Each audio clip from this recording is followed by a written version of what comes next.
There was a time when my daughter looked at me with eyes full of pride. To her, I was invincible, a shield against the world, a man who could do no wrong. She once clung to my arm and whispered that I was her hero. That memory has carried me through years of struggle, like a lantern in the dark. But heroes don't stay heroes forever. Not in real life. The same little girl who once made paper crowns for me now looks at me with exhaustion in her eyes. And just a few weeks ago, sitting at the kitchen table I once built with my hands, she told me words I never thought I'd hear. "Dad, you're nothing but a burden I can't carry anymore." The air left my lungs that day. Everything I thought I was, provider, protector, father, collapsed in an instant. And now when I look back on my life, all I see are fragments. The man I was, the father I tried to be, and the shadow I've become. This is the story of how a hero turned into a burden. When I think back, I can still feel the small weight of her hand slipping into mine, trusting me completely.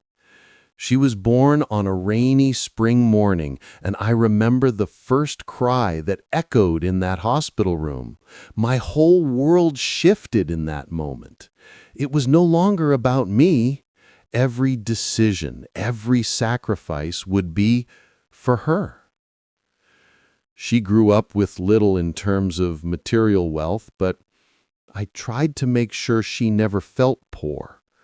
Our house was small, the walls cracked, and the roof leaked whenever storms rolled in. But to her, it was a castle. I patched holes with cheap plaster and painted her room in bright colors, even when I barely had enough money to keep the lights on. The first time she called me her hero, I had just come home from a 14-hour shift at the factory. My body was sore, my hands raw from machinery, my clothes smelling of sweat and grease. She ran to me, her little arms wrapping tightly around my waist, and said it so simply, so naturally. "Daddy, you're my hero." I didn't feel like one. But when she said it, I believed her. That became my fuel. Every morning I pushed myself out of bed, not for me, but for her. She would sit at the kitchen table with her crayons, drawing us together, always with me in a cape, always smiling. Those childish drawings became my trophies. They reminded me that even if the world didn't see me, she did. But children grow up, heroes grow smaller in their eyes. The first cracks appeared when she entered her teenage years. She closed her bedroom door more often, rolled her eyes at my advice, laughed at things I didn't understand. I told myself it was normal. Every parent goes through it. She would circle back. That's what everyone said. By then, my health was starting to turn. My back, after years of labor, began giving me trouble. I ignored the pain at first, swallowed painkillers and pushed through, but eventually, my body betrayed me. Doctors told me I couldn't keep working. That was the day the man I thought I was, the provider, the steady rock, began to crumble. I thought my daughter would understand, but how could she? She was still so young, and her life was just beginning. I watched her leave for college, carrying dreams I once promised I'd support, but couldn't. She had scholarships, she worked jobs, she carried burdens I should have carried for her. I felt pride and shame in equal measure. When she came home on breaks, the distance between us was noticeable. She was polite, but her words were clipped. She would talk about bills, about how hard she was working, about her future, and I would nod, smile, pretend I wasn't breaking inside. I wanted to tell her I was sorry for not being enough, for not keeping the roof over her head, for letting my body give out before my duty did. But the words never came. The day she broke me, the day she called me a burden, it wasn't during a fight. That's what made it worse. It wasn't a moment of anger or shouting. It was calm, quiet, almost surgical. I had asked her to visit because the landlord had been threatening eviction. I didn't want money from her. I wanted, I don't even know, maybe just to see her, to remind myself that she was still my little girl under all that exhaustion. I poured her coffee the way she liked, 2 sugars, no cream. She sat at my scarred old kitchen table, scrolling on her phone. I told her I was scared, that the rent was overdue, that I was trying, but it wasn't enough. I didn't say, "Help me." I only said, "I'm scared." She put her phone down, looked at me with eyes that had seen too much for her age. And then she said it, flat, tired, with no venom, but no softness either. "Dad, you're nothing but a burden I can't carry anymore." The words lodged inside me like glass. She said them again, quieter this time, as if repeating them made them true. I didn't argue. I didn't defend myself. I just sat there, nodding like a man who deserved it. When she left, the silence in that apartment was unbearable. I sat at the table for hours, staring at the untouched coffee. My chest hurt, but not in the way doctors talk about. It was a different kind of pain, deeper, crueler. Since then, the words echo in everything I do. When I take my pills in the morning, I hear them. When I struggle to carry groceries up the stairs, I hear them. When I lie awake at night staring at the ceiling, I hear them. I don't blame her. At least I try not to. She's tired. She's been carrying too much. And yet, I can't escape the weight of knowing I've gone from being her hero to being her shame. I write these words to remember that once I mattered. That once I was a man strong enough to be called a hero by the only person who ever needed one. And even if that title has been stripped away, I cling to the memory of it like a drowning man to driftwood. Because sometimes memory is all that's left. Memory is a strange thing. It doesn't play in order. It skips. It lingers. It exaggerates some details while erasing others. Since that day at the kitchen table, my mind keeps pulling me backward toward the beginning, toward the times when everything between my daughter and me was simpler, pure, untouched by the bitterness of life. She was the kind of child who believed in magic. Not the kind you read about in books, but the everyday kind. The way raindrops slid down glass like racing cars. The way shadows changed shape on the walls. The way a tired father could still lift her high into the air after a 14-hour shift. To her, that was magic. To her, I was magic. We didn't have much. I couldn't give her trips to theme parks or fancy toys, but I gave her what I had, my time, my imagination. We built castles out of cardboard boxes, turned sticks into swords, and drew galaxies on sheets of paper taped to the walls. She would curl up in my lap with her head against my chest and say, "Daddy, Promise me you'll never leave. And I promised, every single time. Looking back, I realized how heavy those words were, how impossible. Life always leaves in some way, through sickness, through weakness, through age. But when you're young and strong, you think you can outrun it. I thought I could be the father who never faltered. I still remember one Christmas. We couldn't afford gifts. I had barely enough to keep the heat running. But I found a way. I stayed late at the factory, taking every shift offered, until I scraped together enough for a small second-hand dollhouse. It wasn't much. The paint was chipped, the windows cracked, but I fixed it up with glue and patience. When she saw it under the tree, her eyes lit up as if it were made of gold. She ran to me, kissed my cheek, and said, "You always make things happen, Daddy." I carried those words like armor.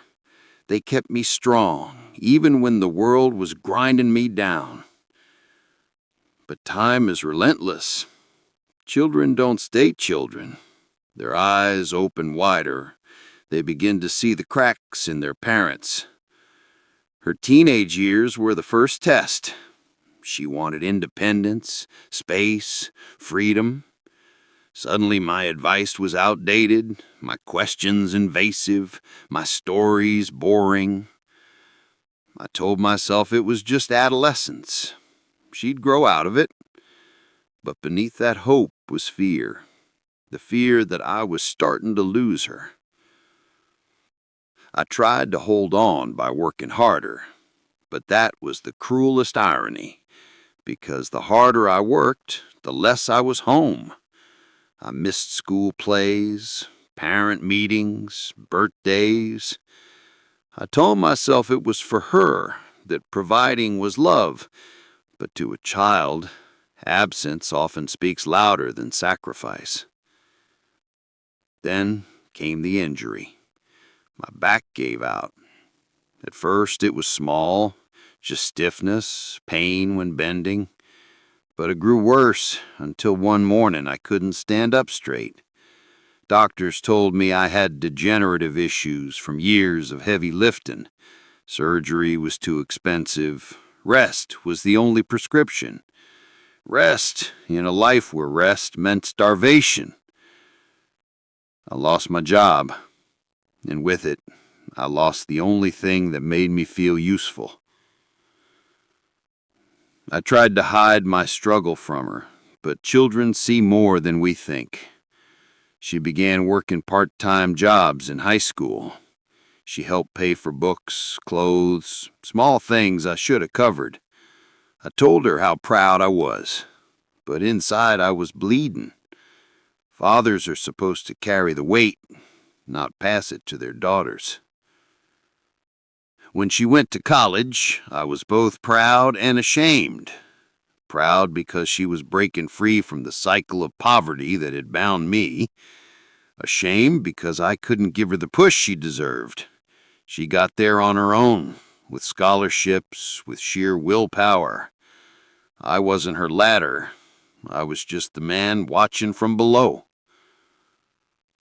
The visits home grew shorter.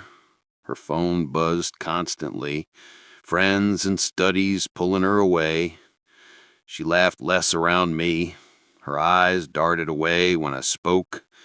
Sometimes, when she thought I wasn't looking, I caught glimpses of something in her face. Pity, maybe? Even resentment? I tried to bridge the distance. I asked about her classes, her friends, her plans. She answered, but always briefly, as if talking to me was a chore. She never called me hero anymore. She didn't even call me daddy, just dad. A simple word, stripped of warmth. I kept telling myself it was just the phase of a busy young woman, that once she settled, once she built her life, she'd circle back. But life doesn't always circle.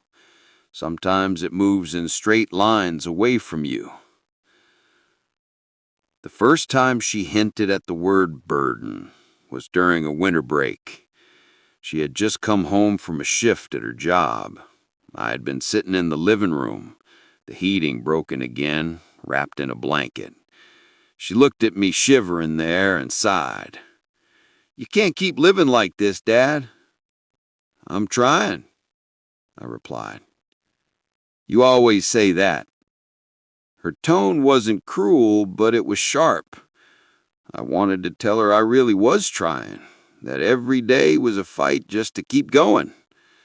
But my throat closed up, so I just nodded. Moments like that began to multiply.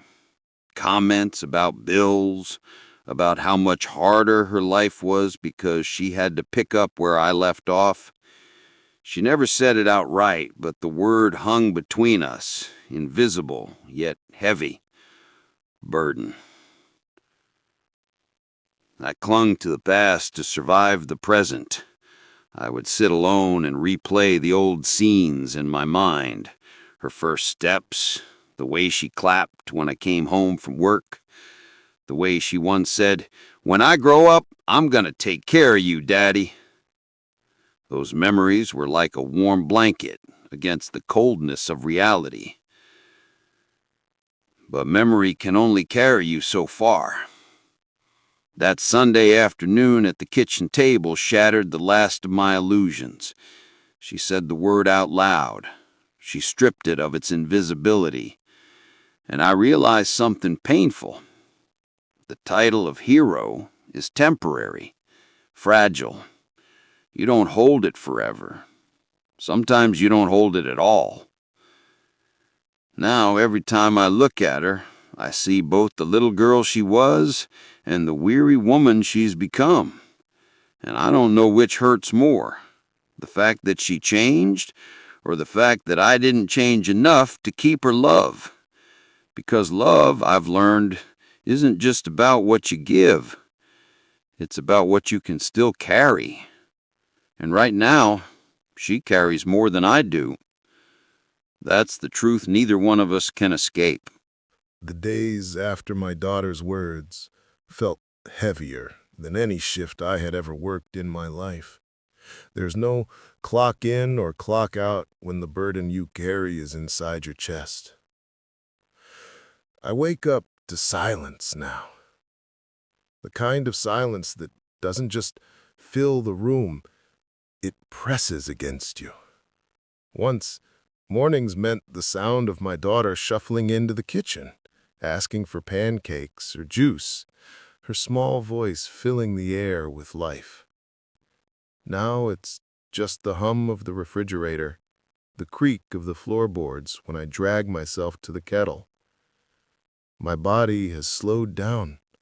The simplest tasks, tying my shoes, carrying groceries, climbing stairs, remind me of everything I've lost. I keep telling myself to push harder, to keep moving.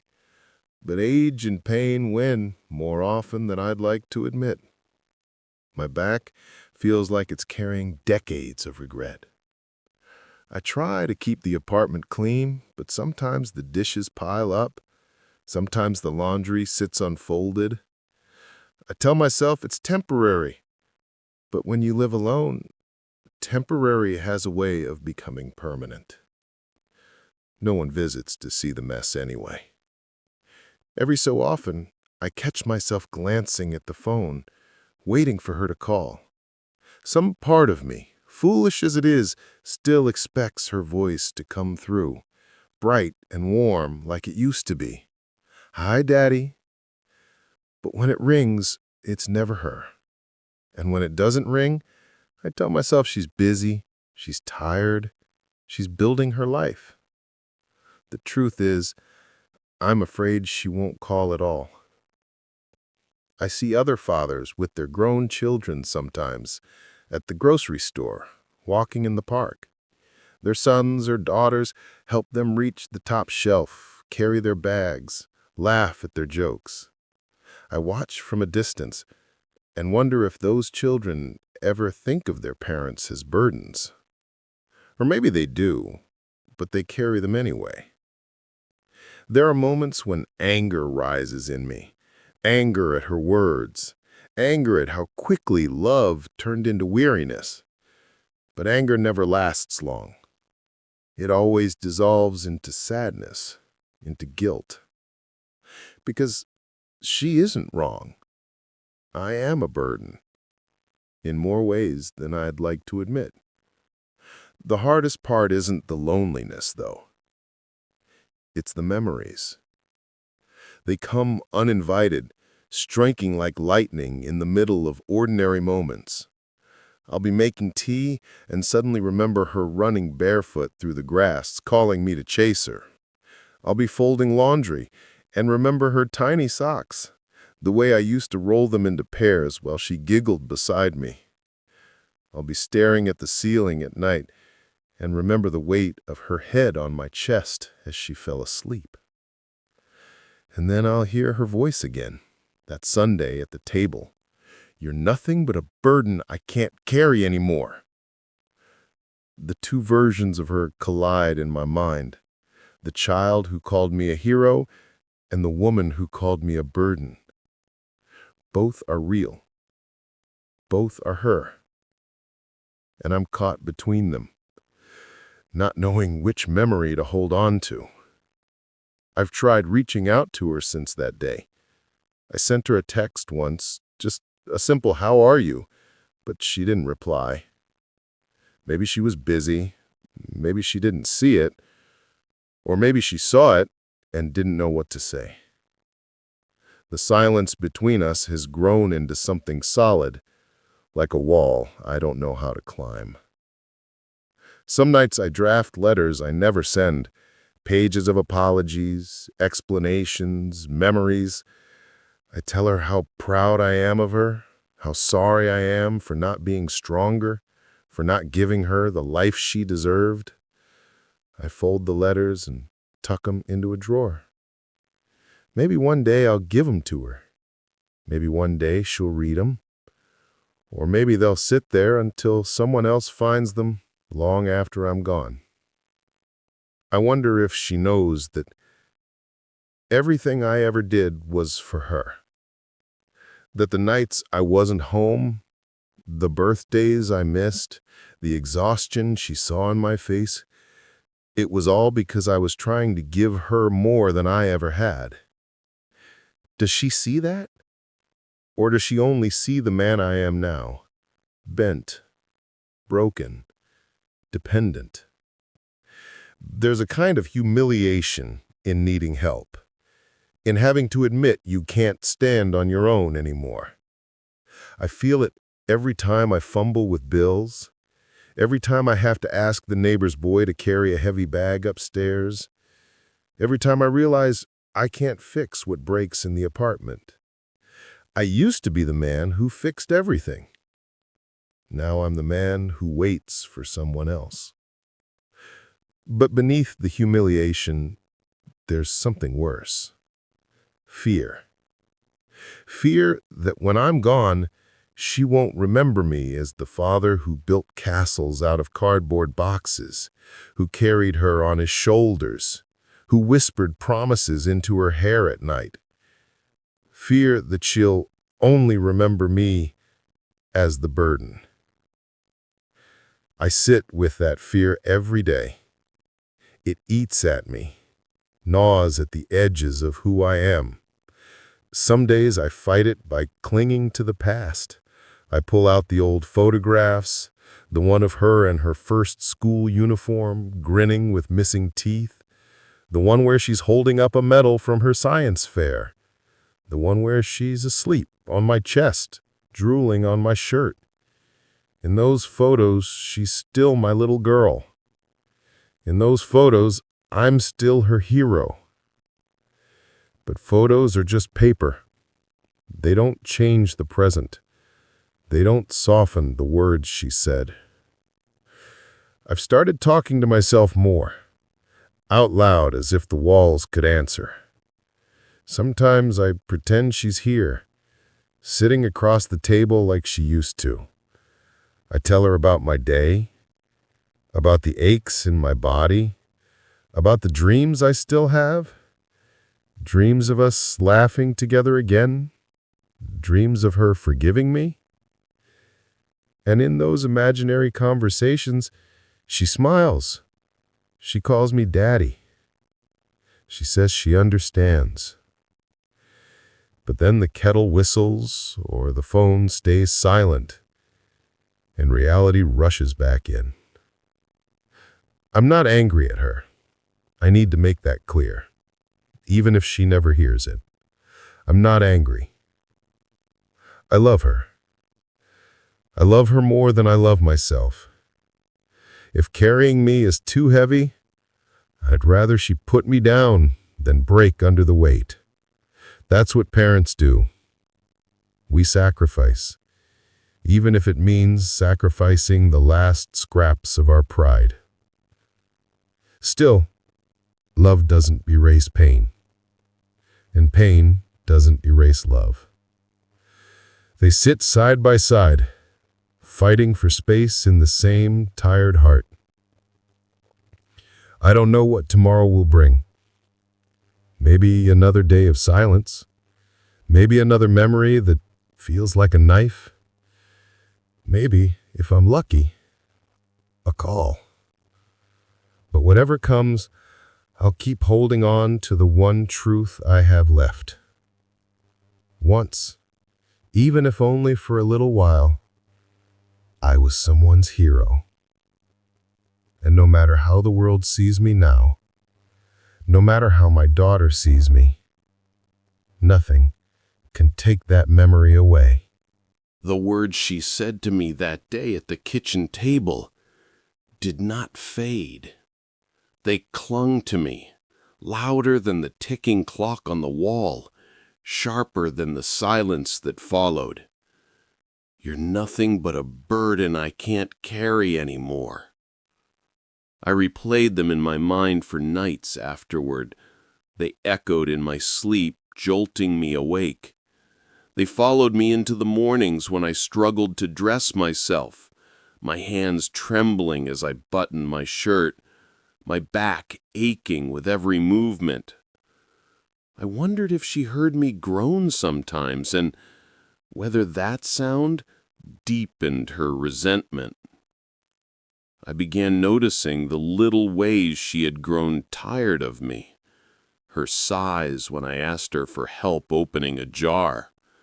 The way her eyes darted to the clock when I began telling a story, as if silently calculating how long it would take before I stopped. Even the way she cleaned, faster, harsher, when I sat in the living room as though she needed to scrub away my presence from the air. Once, I coughed hard while drinking water, the kind of cough that shook my chest and left me gasping. I saw her clench her jaw, her fingers tightening around her phone. She asked if I was okay, but the words were flat, impatient. I nodded, ashamed, feeling like a child scolded for making too much noise. That shame settled in me like dust that never clears. I began holding back, drinking slower so I wouldn't choke, eating less so I wouldn't ask for help, staying in my room so she wouldn't see me struggle.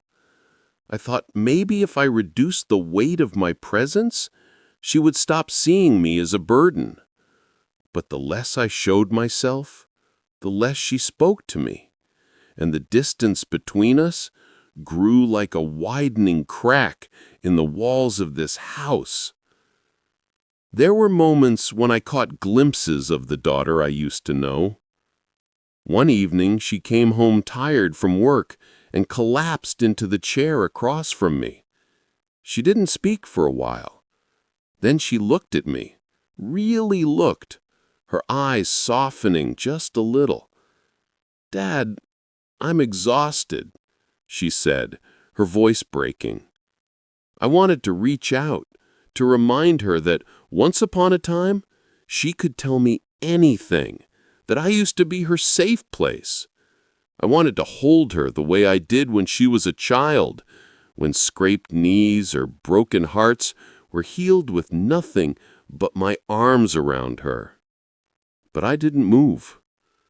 I stayed in my chair, nodded, and whispered, "I know." It was all I could give her.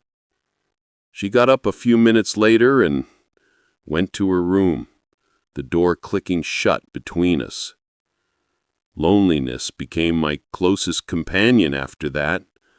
It was strange. I was living in the same house as my daughter, yet I felt more invisible than ever. Meals were quieter. Conversations turned into practical exchanges. "Do you need groceries?" The doctor called. The bill came. Words that carried no warmth, no laughter, no trace of the bond we once shared. Sometimes I wandered through old photo albums when she wasn't around. The pictures told a story I could barely believe anymore. There she was on her first day of school, her tiny hands clutching mine as though I were her anchor. There she was at 12, holding a medal for her first race, smiling so wide her cheeks ached. In each photo, I was beside her, proud, steady, present. And now I sat alone looking at those same photos with tears blurring my vision, wondering exactly when the man in those pictures stopped being her hero and became a weight around her neck. I thought of confronting her, of telling her how much her words hurt me, how they dug into me deeper than any illness or age ever could. But fear stopped me. Fear that if I opened my mouth, she would only confirm it, that she would look at me, tired and frustrated, and repeat the truth I dreaded. "You are a burden." One afternoon, I overheard her talking on the phone in the kitchen. She thought I was asleep. Her voice was low, tense. "I can't keep doing this," she said. "It's draining me. I feel like I'm suffocating." I froze in my chair, every muscle tightening.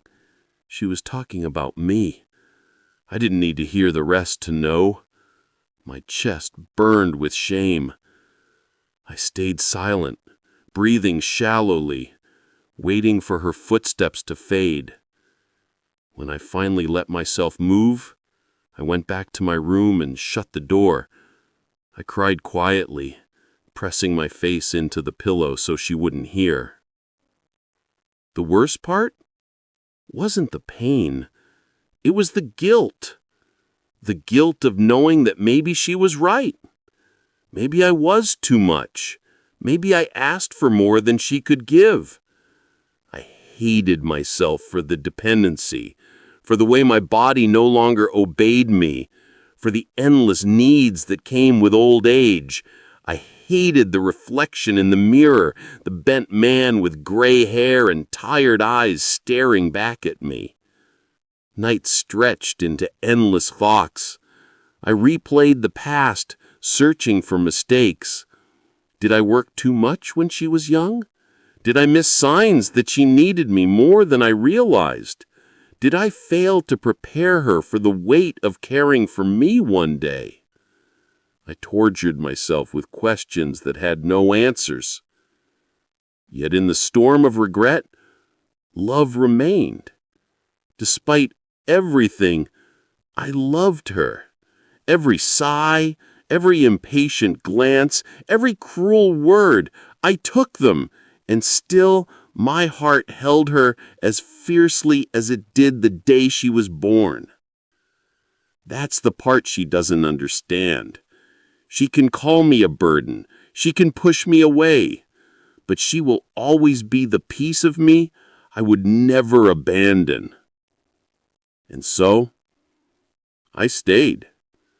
I stayed in my chair, in my room, in this life where I was no longer her hero. I stayed because leaving, whether by choice or by surrender, felt like a betrayal of the promise I once made to her, that I would always be here. But each day, that promise grows heavier, and I wonder if maybe the kindest thing I could do for her is to let her go. I never thought love could hurt this way. I always believed love was what lifted us, what gave us strength.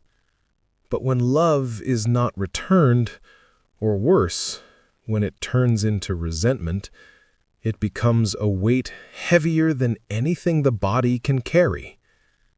I woke one morning with that weight pressing on my chest, not from illness, not from the stiffness of age, but from memory.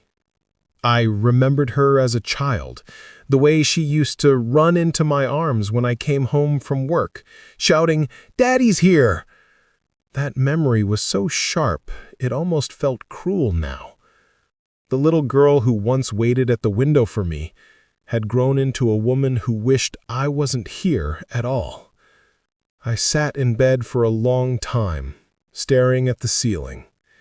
I wondered if I had already lived the best moments of my life without realizing it, and if everything left was just decline and unraveling. My body, my role, my relationship with her, all of it slipping away piece by piece. When I finally dragged myself up and into the kitchen, she was already there, pouring coffee. She glanced at me, muttered a tired "morning," and went back to scrolling her phone. I watched her face, illuminated by the screen, so distant, so closed off. I wanted to say something, anything, to remind her that I was still her father, still the man who once carried her on his shoulders, but the words sat like stones in my throat. Instead, I whispered, "Good morning," and poured myself a cup of tea with trembling hands.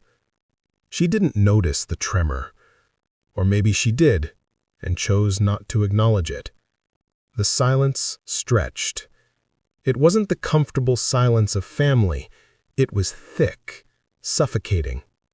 Finally, I said, "Do you remember when we used to have pancakes on Sundays?" She blinked, still looking at her phone. "Yeah, I guess." Her tone was flat, distant. "I was thinking," I continued carefully, "maybe we could do that again. Just us. Like before."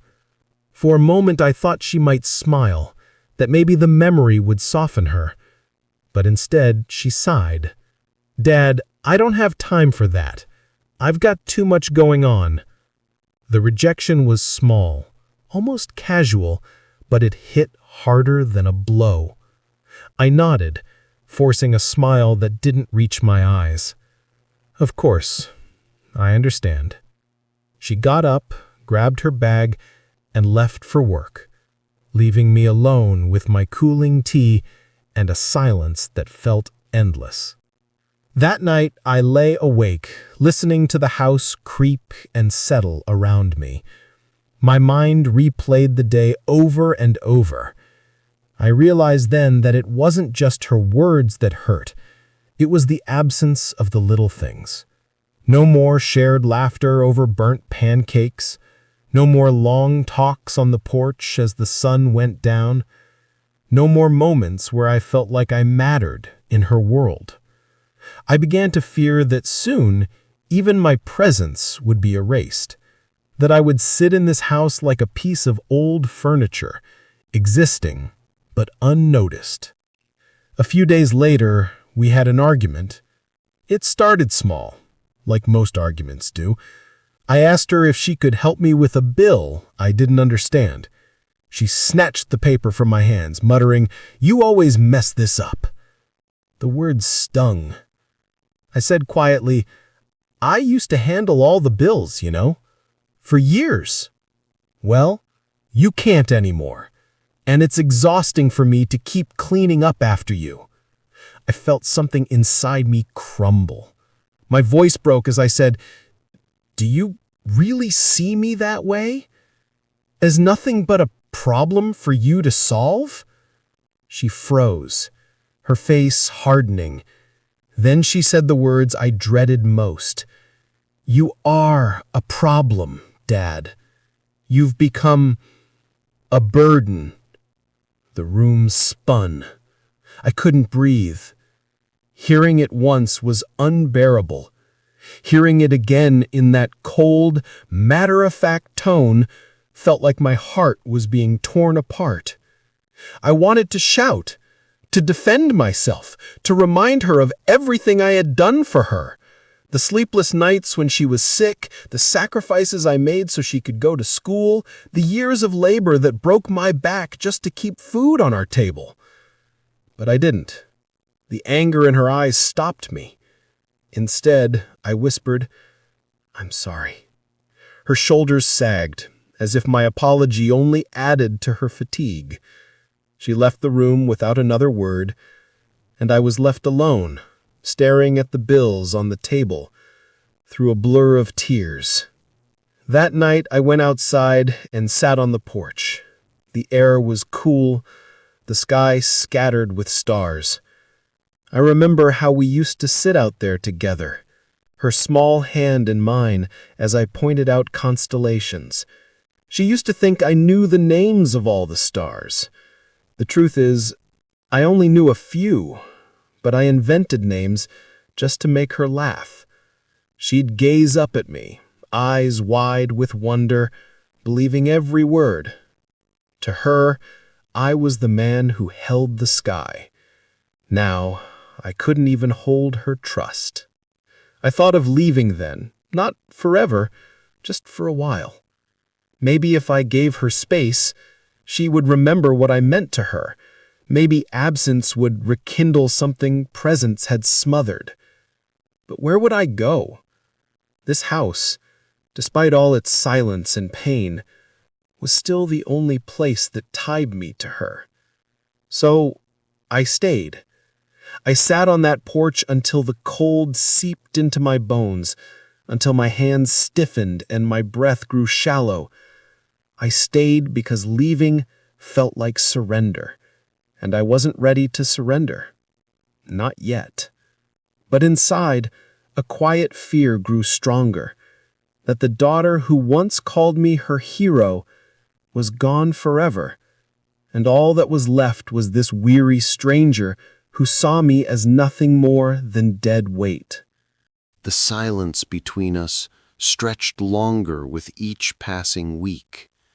It wasn't the loud silence of anger. It was quieter, heavier, the kind that settles into the walls and refuses to leave. Every word spoken between us was transactional, stripped of warmth, as though we were two strangers bound only by shared space. But even strangers look at each other with more kindness than she looked at me some days. One morning, I woke before her and wandered into the living room. The early light filled the space, illuminating old photographs on the shelves. There we were, her first day at school, her graduation, birthdays and family trips, smiling faces, laughter frozen in time. I lingered on one picture in particular, her sitting on my shoulders at the county fair, cotton candy in her hand, her face lit up with joy. My arms looked strong then, steady enough to carry her without effort. My back was straight, my smile wide, and she had her small hands pressed to my forehead like a crown, as if to say, "This is my hero." I whispered to the photo, "When did I stop being that man?"